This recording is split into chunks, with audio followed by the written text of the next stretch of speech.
Top Secrets.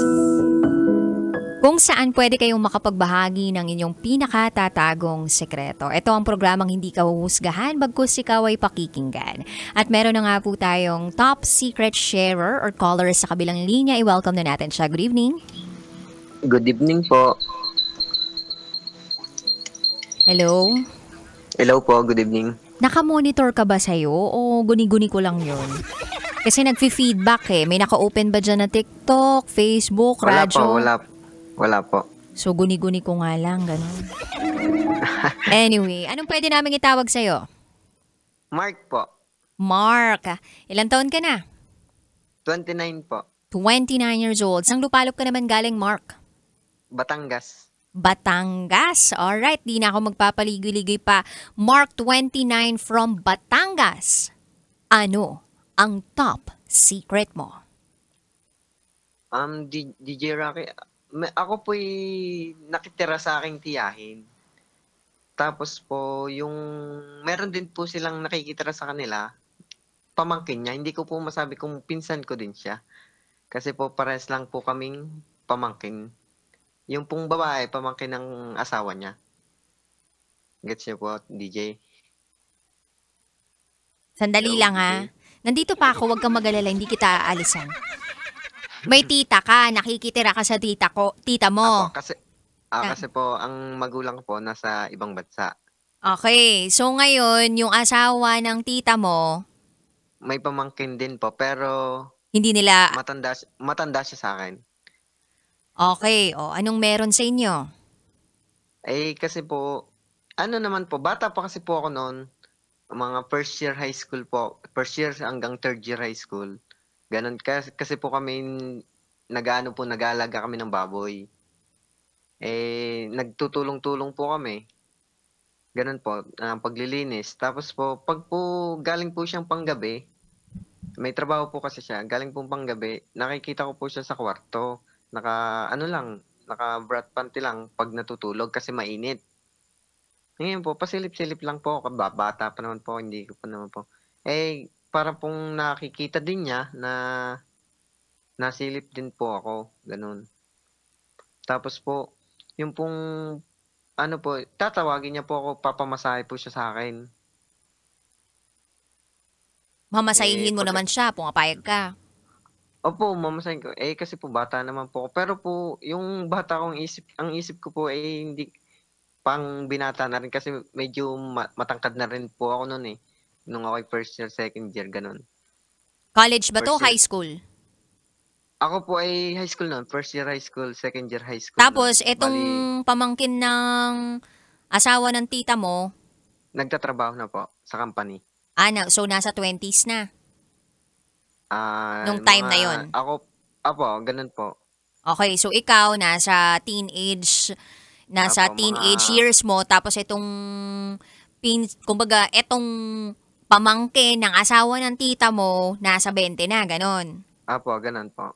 Kumbaga, siya may talagang isip na ikaw, nagkakaisip pa lang, ganon. Apo, ganun. Okay, so Eh, pumapayag ka na magmasay sa kanya. minamasahe ko po siya. Tuwing tanghali po, pag po ang pasok po kasi namin, tuwing hapon lang. Umaga po darating siya basta panggabi. Galing panggabi, night shift. Siya po ay uuwi. Yun, maglilinis na po ko ng baboy tapos maliligo. Doon na rin po kami maliligo sa koral. Ng koral ng baboy. Tapos po yun, mahiga na siya. Tapos pag makikita niya ako, tatawagin niya ako, papamasahe siya sa akin. Tapos po nakakaramdam na po ako na-attract sa kanya. Pag na-attract po ako sa kanya, iano ko ang aking sa kanyang maselang bagay sa likod, napayag naman po. Kaya, So tinutok mo, nagpatutok naman. opo, napayag po siya. Paano napayag? Eh, Paano pumayag? Meron bang okay lang ba? May ganun ba? O talagang nangyari Hindi na po. lang? Hindi pa naman po actually na may nangyayari sa amin na ganun. Kasi umpisa pa lang po, mga 2 linggo, 3 linggo, ganun lang nangyayari. Pinapamasahe niya sa akin, tapos nasakay ako sa kanyang likod. minamasahe ko siya, itinututok ko lang sa kanyang likod, sa puwet, gano'n po. Tapos yun, patatanggalin niya ang bra, bagos hanggang sa gilid-gilid lang po. Bagos po tumagal, mga ginugusto ko na po, mga 2 buwan, 3 buwan, ay para pong pumapayag na siya na mahawak-hawakan ko. Tapos po no'n, yun na may nangyayari na sa'min, na hawak-hawak ko lagi. Gustong-gusto ko na nga po lagi siyang panggabi at para po lagi kong hanggang ngayon po hindi ko nakakalimutan siya, So kahit may Mark, asawa na siya. lahat yung kinuwento mo kasi, una, ano-ano muna, masamasahe. Tapos Opo, pangalawa, masama-sama. biglang tinutok mo, tapos parang pumapayag naman siya. Tapos pangatlo ka mo, kahit gilid-gilid lang, tapos pinapahawakan niya sa yung mga private parts niya. Tapos after ba nun, may nangyari talaga? Meron bang Enter the Dragon na naganap? Or wala? Hanggang ganun lang talaga? Meron po, tumagal po kasi ng 2 years yon, first year, second year po ako. Never ba kayo Tumagal po nahuli ako. sa inyo?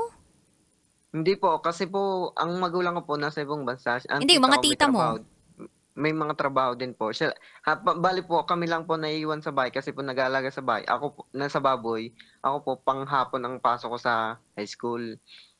So Siya po panggabi. yung mga tita, tsaka yung tito, wala. Pero yung timo, nandyan, ganon.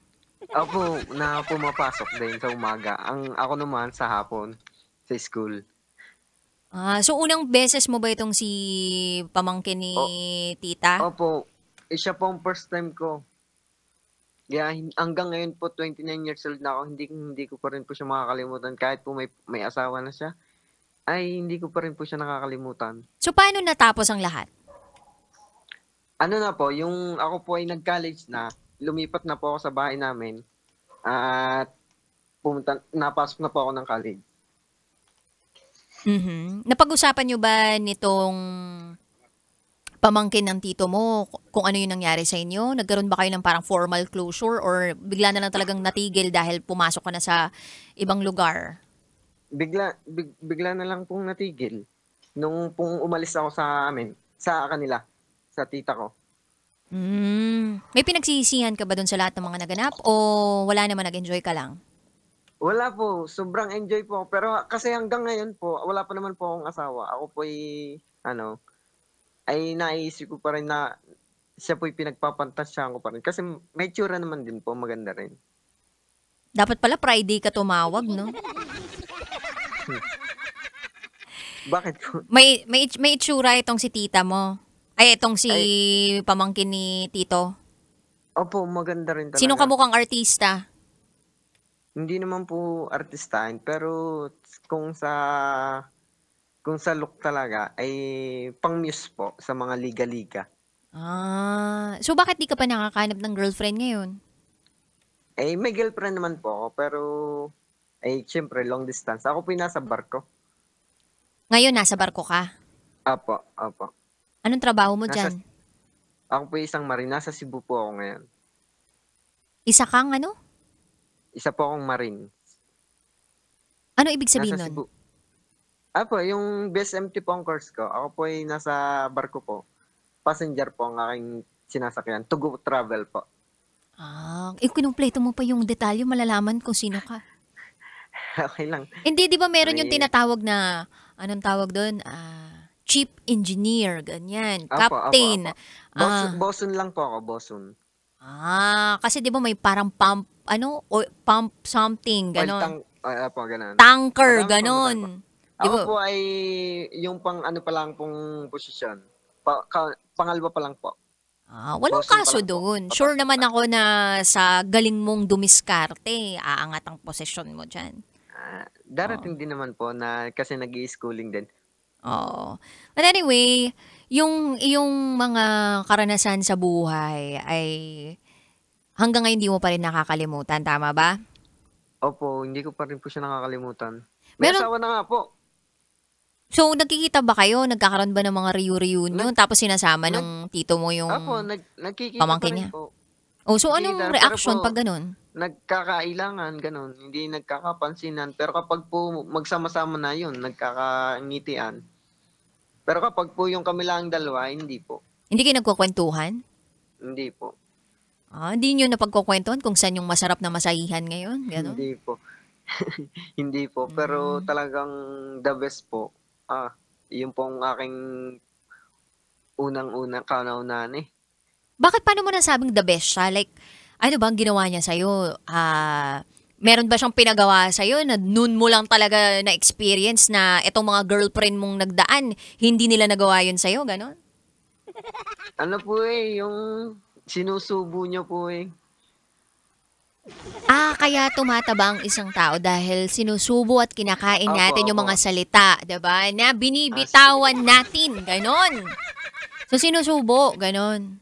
Nakakaranas nga po DJ Rocky na 'pag halimbawa po, eh, pagkatapos po namin maglinis ng baboy, 'di ano na po yung wala po kasing bra, kasi nakadamit lang, 'Di ba kasi kapag sa magpapasalikat niya. bahay, 'di ba kapag sa bahay ang isang babae, nasa bahay siya, talagang yung bahay nila, normally hindi nagbabra talaga 'yan, eh. Kasi po ang ano niya, ang bale nasa kwarto siya, naka-brat panty lang siya matulog, tuwing tanghali. Tapos Hanggang hapon na kasi kitang-kita wala mo. namang tao sa bahay. Kasi walang tao sa bahay, kami lang dalawa tapos ako aalis din ako ng 12:30, papasok ako. Siya lang ang maiiwan dun. Hmm. Eh, 8:00 mga 9:30, gano'n maglilinis kami ng baboy. Sila Nakit na kami nakita mo ba kung anong brand nung panty at bra? Sew-in ba 'yun? May bulaklak ba yung panty? bulaklakan po, may plain Bulaklakin. lang din. Plain lang, Tapos, maliit yung garter. Manipis lang yung garter. Opo. May pangalan ba? May nakaburdang pangalan? Hindi ko na po nakita pero ang may kahon po siya, eh, na kulay dilawang taklog. Ay, sew-in nga yan. Mark. Hindi ko alam.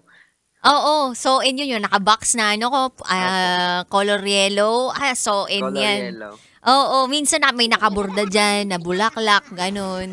So, pag yun yung gamit niya, na-attract ka talaga sa kanya ng todo. Opo, lalo na kapag violet. Ay, may kulay ka pang Ternuhan gusto, kasi. ha? Ternuhan din kasi ang minsan na suot niya, eh. Pag pag red. Iba ka talaga. So, gusto mo ng mga ternuhan. Yung girlfriend mo ba ginagawa yun sa'yo? Hindi naman po. At saka bihira din po kaming magkita din ng girlfriend ko every 8 months, gano'n lang. Hindi mo naman mahal tong pamangkin ng tito mo? Hindi naman po. Naalala ko lang lagi kada paggabi, kapag ako nakikinig sa inyo, sabi ko, gustong-gusto kong tumawag kay DJ Rocky. Gusto kong maikwento yung na-experience ko nung ako'y Oo. first year hanggang second year. Alam mo, pero dapat Sobra. Friday ka talaga tumawag para medyo mas all out. Kasi pag Tuesday, alam mo yung Tuesday ng mga tawag na medyo seryosohan eh. Pero okay lang yun. Mark, maraming salamat sa pagtawag mo. May gusto ka pa bang idagdag Sige po. dito o wala na? Wala na po, yun lang gusto kong ma-i-share yung aking naging experience nung ako'y high school. Ayan. Salamat sa Napaka pagtawag mo, ha? Salamat po. Sige po, salamat po. Ayan. Ingat palagi, Mark. Kung may kukwento ka pa sa susunod na sa Friday na, ha? Kung medyo mas graphic pa, ha? Salamat. Sige Ingat ka po. lagi, Mark. Bye. Salamat din po. Diba? So, in lang malakas. So, in lang sa kalam. Oh, ha? Ano pa ba yung mga brand ng panty ng mga uso dati? Alam ko na yung Sorella o Sorella. Oh. Naalala ko dati, binibilhan talaga ako ng so-in na panty ng nanay ko. Eh. Gustong-gusto ko rin ko talaga yun. Wait lang, may grab nandyan na yung grab ko. Anyway, tapusin ko na nga to. Uy, kabisyo ha, salamat talaga ng todo sa pagtutok mo. May mga nangyari talaga sa nakaraan natin na hindi natin malilimutan magpahanggang ngayon. May it be something personal, may it be an adventure, may it be a moment. Pero it is always something that you wanna remember or something that you will never forget. Pero sana, syempre, sana lang, no? Pag may girlfriend na, hindi na dapat nagpapantasya ng iba. Charot, darot. Yung mga lalaki kaya, may idea talaga sa underwear ng mga babae. Like, ano bang mga gusto ninyo? Like, gusto nyo ba terno-terno palagi? O gusto nyo ba may burda ng flower, yung underwear ng babae? Kasi isa lang naman yung gusto ng babae, I think eh. Yung komportable siya, yung hindi masyadong babakat dun sa singit-singitan niya yung panty niya. Ganun yung feeling ko eh.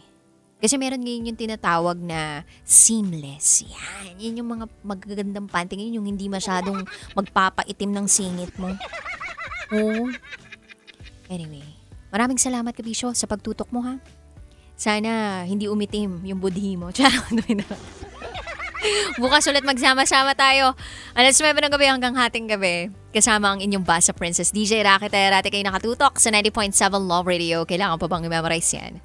Basic. This is Top Secrets.